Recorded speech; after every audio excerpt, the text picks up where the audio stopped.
I can burp and moan on stream whenever I want. You tell him, Hagen. If anybody says different, I'll stab him.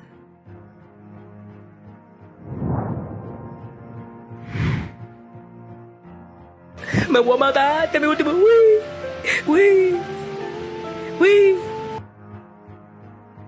Hey, you ugly. My sister's going to kill you. Whoa. Did I just do that? Yo, where did we park? I don't know. I need to know now. Oh, shit. Here comes my ultimate troll. What? Yeah! Good evening, ladies and gentlemen. Have we got a show for you? This morning, he told me he hadn't gone to sleep yet. I was like, you broke dawn, bro? He's like, yeah, I broke dawn. I was like, what the fuck? Wow. Okay. He was up, didn't he? Oh, let's see. Till like 6 in the morning, dude. Yeah. I didn't get to work till 6:30. I woke up late. Well, I didn't wake up late, but I didn't get there as early as I could have. I just didn't feel like it. I didn't want to do it. Yeah, he was so tired. See, he messaged me in the middle of the night, and I talked to him a little bit. I forget what it was about. I really don't remember what it was. Unfortunately, I don't remember. I don't remember. I don't know if he was talking messaged to me some guy about fixing his 3D printer, and the guy was giving him ideas and that kind of shit. Yeah, he didn't tell me anything about that. That was going on while he was talking. But I'm trying to remember where we were talking at. Oh yeah, because did you guys start a call at least with each other last night? I was talking to him somewhere. While you were gone, I was doing karaoke. Really? I was. You want me to karaoke for you? What were you karaokeing? Oh, wait. Oh, does it matter what I was karaokeing? I just want to know so I could like cue it up. You know, you're already kind of warmed up and stuff. You know? And I was actually doing it to the NF Clouds. It's a new song. Some people say it's like the best song he's put out. It's a brand new so song. far. I kind of argue. He puts a lot of fucking fire out, man. Dude, that like a lot of fire. You know that a lot of end his scene? songs speak to me. You know that end scene with the cars, right? That shit really happened. Yeah. That was real. That wasn't CGI. No shit. He tweeted it. Let me find it. And I'll show you, bro. In 5, 4, That's 3. not it. I was enjoying the crap out of this song. Like I haven't watched it in a long time. And Eminem's Without Me. That video, oh my God. How many video was awesome. Different things he had in there, from Batman to Elvis to a real TV, Jerry Springer. There's so many scenes in there. Classic. So many scenes. Hold on. Go live.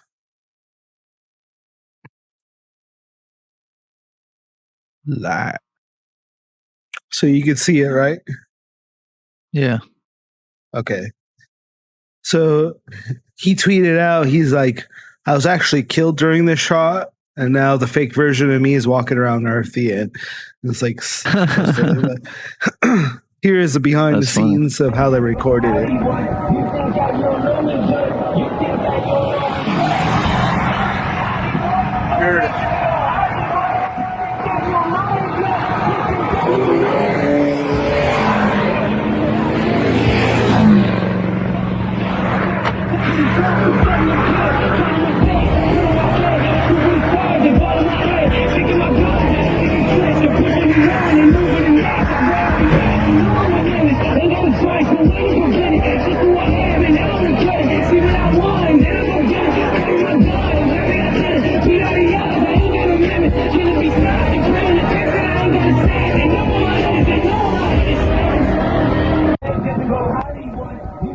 that was badass. He actually did that. Actually, out on the street, they hired a bunch of people to drive for it and everything. What's that? I bet you that cameraman shit his pants. He has to trust his guide. You know, he's a stay focused. Hold on, drop. Wow, that's hell. What happened? Oh, my guy fell off. So I've been using this as a weight to weigh down my mic stand thing, but he fell off. The king has fallen. Son of a bitch. That son of a bitch. The weight's still here, taped somehow, but I don't know. But it's not. This is a heavy duty mic stand. It's made to actually hold a camera, but oh wow, this lightweight thing is on there. So I put a weight on there. The weight's still on there, but the king I added for extra weight fell off. I'll add something else on there. Well, I wanted to put this dude on. This is the dude I wanted to put on. I'll probably mount him. Who is right that here. dude? He's a little knight. Look, he's a little fat little knight. Hell yeah, badass. All right. Badass fat little knight. Get your badass on the mic. Weigh it down. So that's pretty crazy. Like, those are all different drivers. Some of them more professional than others. Yeah, that was crazy, man. Some dude tweeted, he's like, "Oh, I got to drive in this video." You know, that was a lot of cars. Hell yeah. Pretty crazy. Here, that was amazing. That dude's amazing. Take that off.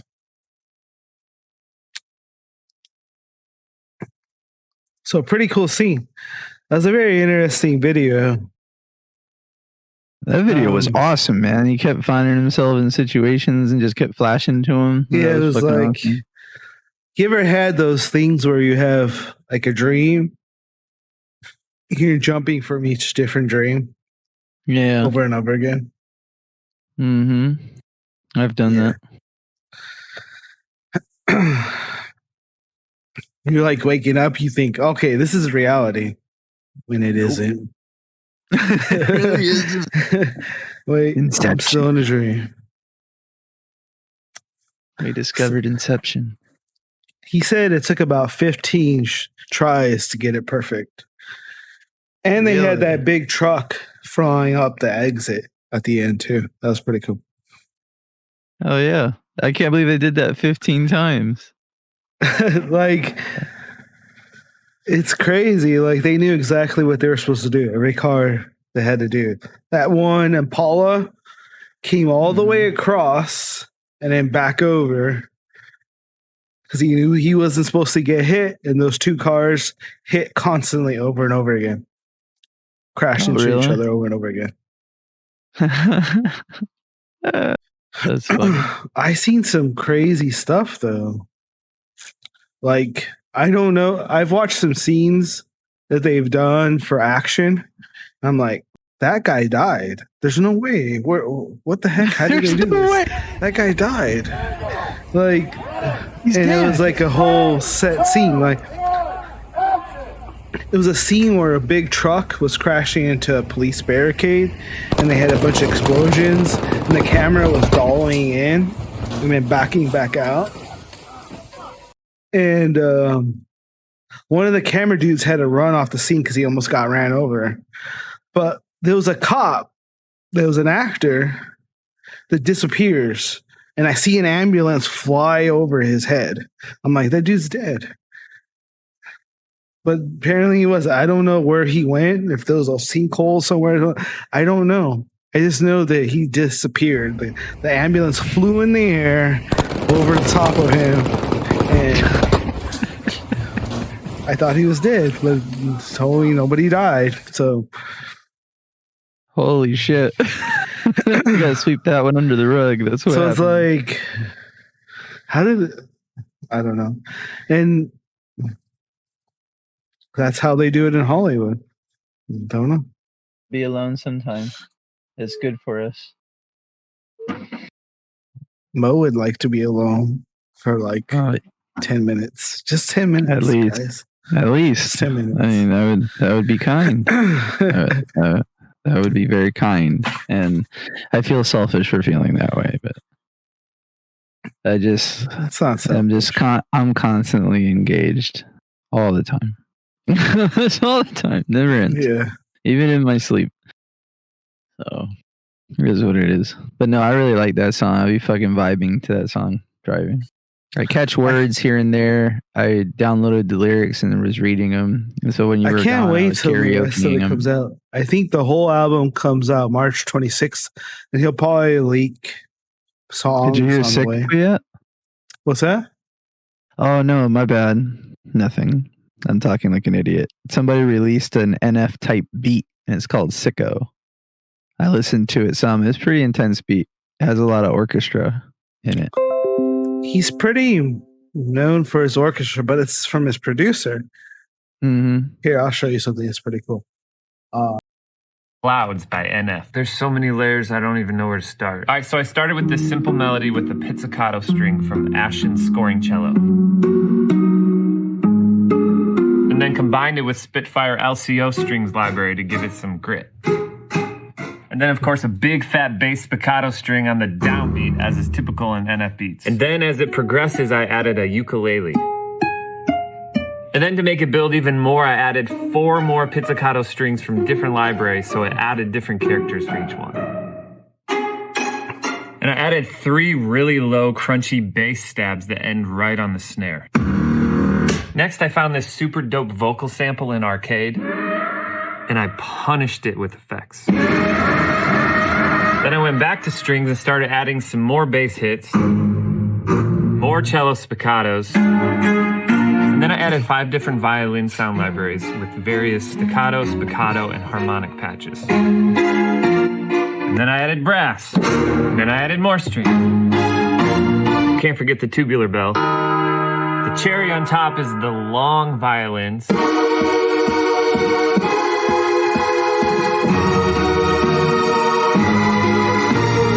And the choir.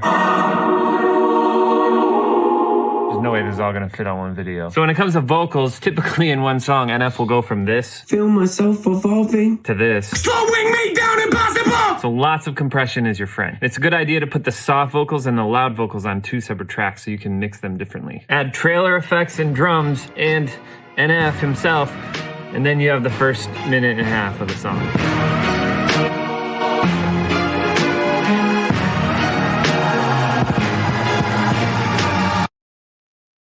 Oh, the fucking complication. Holy shit. That was a lot of fucking shit. Yeah. In the whole production and everything like that, he's keeping timing with the metronome, which metronome is like the most ultimate tool of keeping beat. It's so weird to explain it to people because when I was in band in school, my band instructor, Mr. Murphy, won't forget that dude, hooked up the metronome to a bass amplifier so it could be loud enough to pierce our ears to make sure we're not offbeat. And when we were offbeat, he'd walk up to you with a cowbell and bang it and beat right next to you, right here, and you're offbeat, trying to force you into beat. He'd walk up to you with the cowbell, making sure you're in beat. Terrifying, but effective. Terrifying and effective. But it's cool that he layered and built this whole thing of multiple orchestra and the same kind of melodic sound with just different interests. It's pretty cool. No, it is fucking cool, man. Like I can't even begin to fathom to understand it. Like how he even saw it. And I'm guessing this metronome if you speak of is how he could see it. It's like the bass line for the metronome keeps the beat, so it's like beep, beep, beep beep beep beep beep. It's keeping the time. So you if you listen to some while he was keying it in on the keyboard, like the dun dun dun, you could hear the metronome playing in the background. It was like beep beep beep beep beep beep beep beep beep. It was keeping the same beat the whole time. My mom always told me that I didn't have the ear for music. If you don't have the ear for music, then how do you freestyle like you do? But like, I don't know. see, you're able to stay on beat, but you may not recognize why. So maybe you can teach me that. You look like that was a tall word. You look like me at the end of the day at the last store when the motherfucker tells me he found me a place to put my 12 packs. I was like, you son of a bitch. I was out of here, dog. I was out of here. Calmly feel myself evolving, appalling, so much I'm not divulging. Been stalling, I think I hear applauding, calling. Mixtapes aren't my thing, but it's been awfully exhausting. Hanging on to song as long as daunting, which caused me to have to make a call I thought was ballsy, 100-fold. That's I might take the envelope. Ideas so astronomical. Sometimes I find them comical. Yeah, incomparable. Phenomenal. Beat selection remarkable. Slow me down impossible. At least I don't hang around no phonies. I don't really got no trophies. I don't know why God chose me. Hollywood. Hope Nate doesn't go Hollywood. You think that you don't know me good. You don't know me good. Because like it's tough to karaoke when the guy's rapping on there with you. Like it'd be one thing if I just had the beat and I can read the lyrics as they're coming on. Then I'd probably follow it a lot better. It is. I'll get better at it the more I keep trying. I sent that you one a came link out of okay. The karaoke version. Yeah, you did pretty good. Huh? You did pretty good that time, but I sent you a thing of the karaoke version, which is the instrumental with words. So that might be easier for you. You want to do it another time? Yeah, I'll try it. But you want me to try it now or you want to do it another time? We'll do it another time. We've done this like 3 times already. Oh yeah, you must be bored now. We're gonna debate a little bit tonight between NF and 6ix9ine. Two different kind of beasts of the pods. I mean, they're on both sides of the spectrum, honestly. They're on opposite sides of the spectrum because NF is about just doing his music the way he wants to do it and working hard. And what the relevance of that isn't important to him as long as he keeps making music, working hard, keep pushing himself. 6ix9ine's the opposite spectrum. He's about being relevant and whatever is going on that's popular.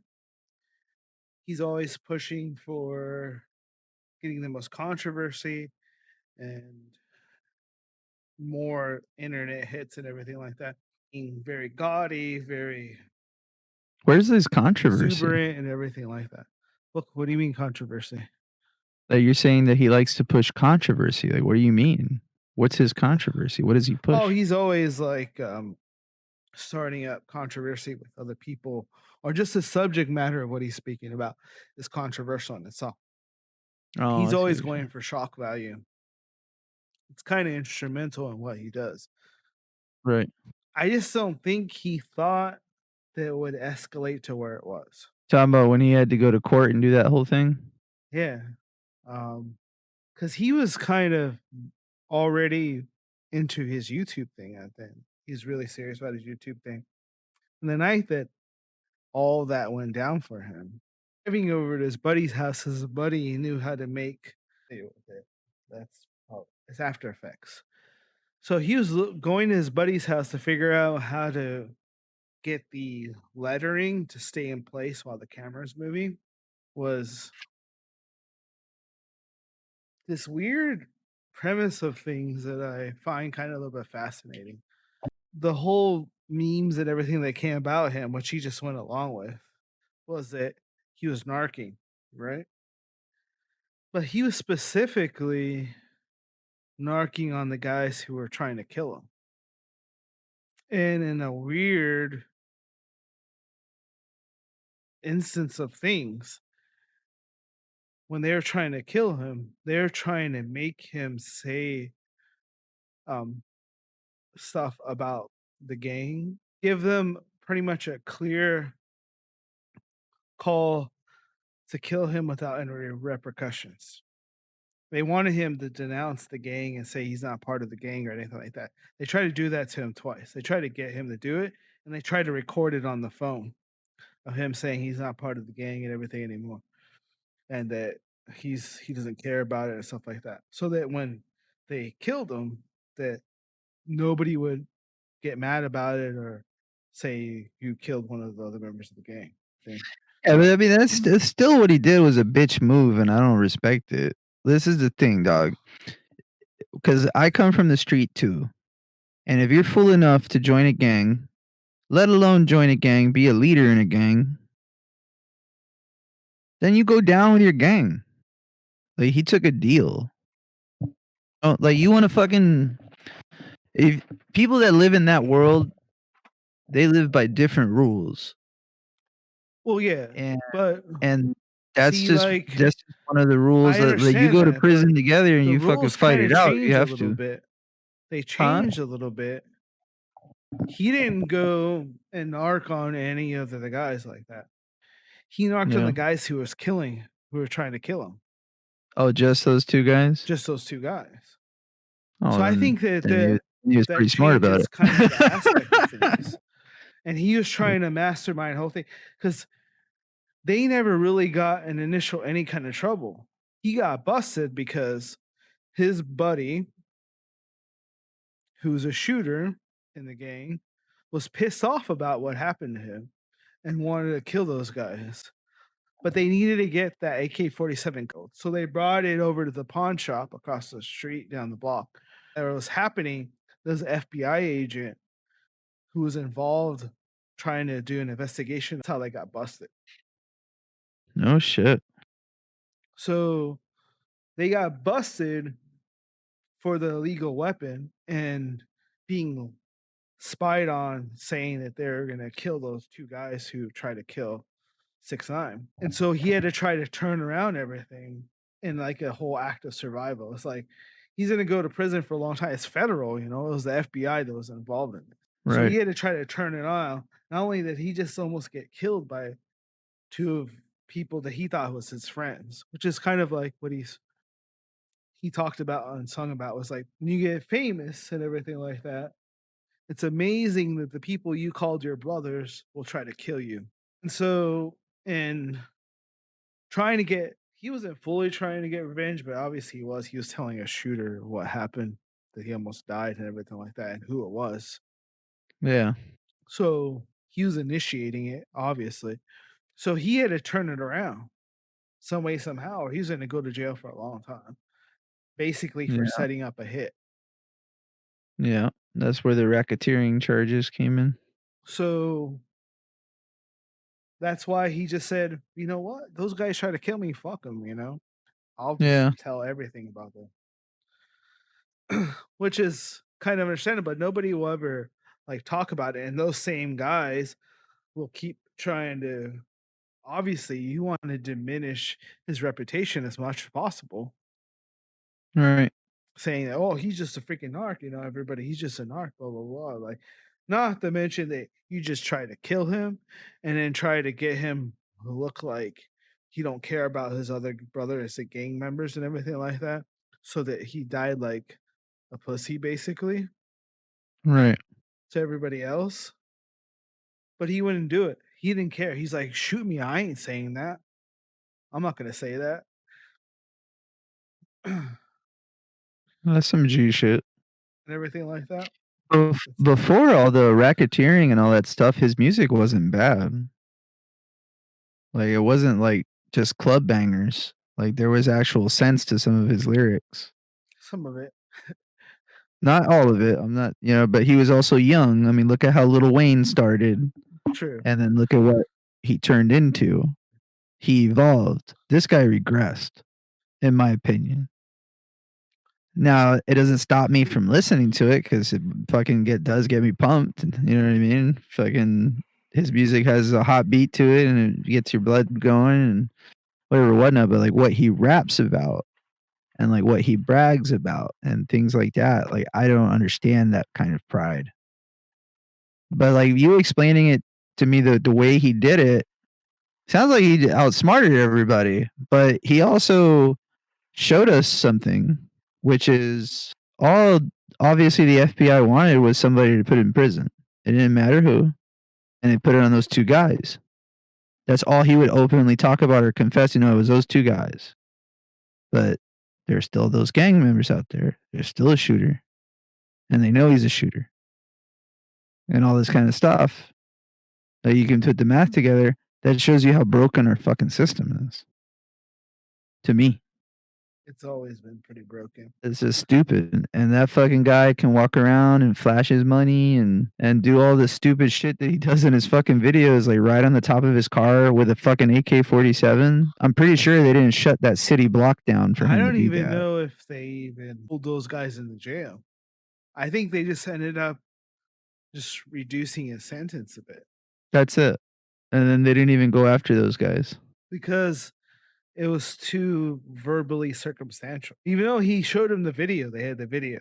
He screwed it up by just saying so much about the video. Yeah. They said they had to keep throwing out stuff like that because he was just saying so much extra stuff that it ended up being like, oh, this dude. But I don't believe that any other charges were filed on anybody other person. No shit. It might have investigated some other increased the potential facts for other investigation, and maybe those two guys are now like on a top priority list. I don't know if anything ever came about of it. And those guys aren't in the gang anymore. I would take it. Whoever knows, dude. It's about money. It's a business. It ends up being a business. Maybe on the very low end, it's kind of a little bit brotherhood, but as a higher up, it's all a business. So if those guys are still producing money for the gang, there's no reason for them not to be in it. That's true. Money speaks a lot. For everybody. For everything. It just, I don't bother anymore. I don't talk about it anymore. I don't blame you. And then when you start talking about your personal life too, then everybody wants to tell you like how to live your life. It's true. They do. But I'm your best friend, buddy. I should be able to ask you personal fucking shit. Well, that's different, dude. I'm just being on the show. I know. And everything like that I believe in. But anything more personal about me, you ain't gonna know. You can be who yourself is as a person, like your core values and your work ethic could be there, but nobody else needs to know anything else. Right. Exactly. Because you're about hard work and trying to do things the right way, trying to show others the right things. That's your core. Doesn't ever change. No matter if you're personal mode or business mode, everything like that. Your core will always remember the same. You could always keep it that way. But nobody needs to know about anything else. Right. I mean, if it's something that would help somebody else, you could just generalize it about it to help them. Right. And I'm intelligent enough that I, can do that.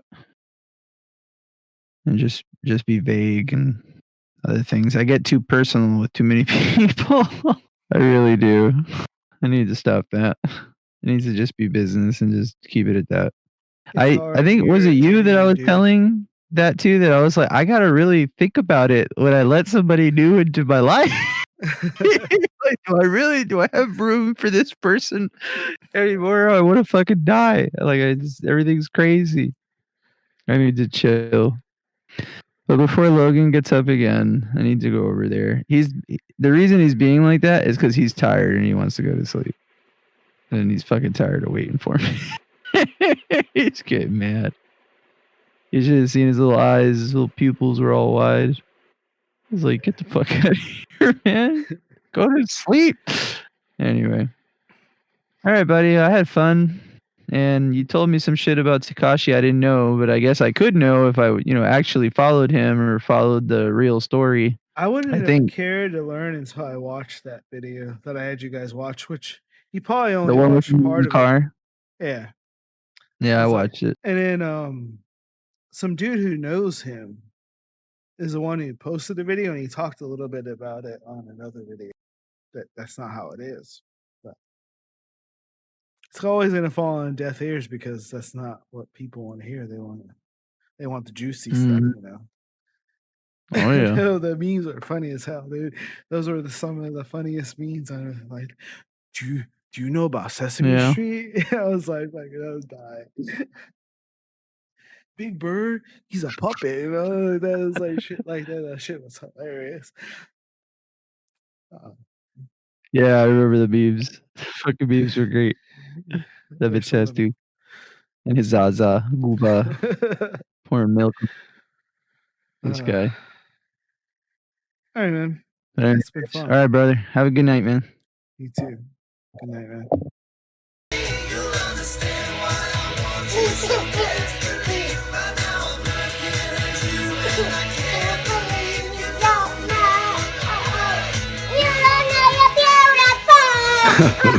That was actually Audrey from the Scott Neathery channel, but I hope you guys enjoyed that.